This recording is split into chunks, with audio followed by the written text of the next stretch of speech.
So yan mga boss, andito kami ngayon sa munting Siargao. So nagse-celebrate ng buong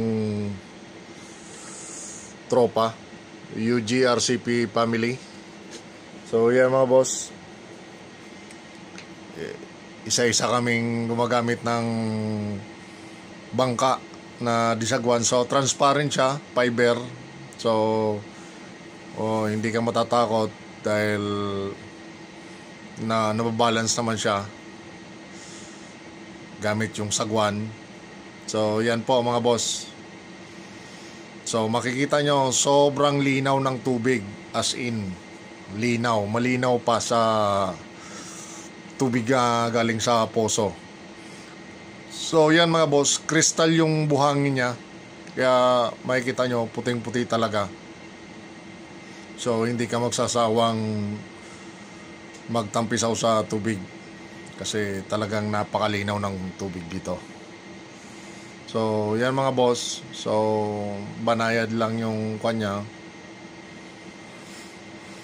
So makikita nyo naman.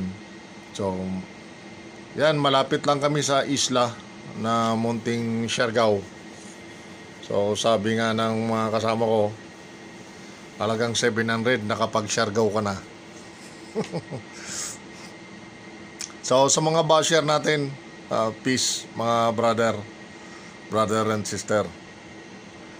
So makikita nyo rin to, mapupuntahan nyo rin kung itatanong nyo muna sa amin kung saan ito. So yan, dyan sinelebrate namin yung 2nd anniversary mga boss. So yan, nagkakatuwaan lang. Ewan ko ba naman dito kung ano mga plano nito, ba't tinuturo ako sa medyo malalim-lalim.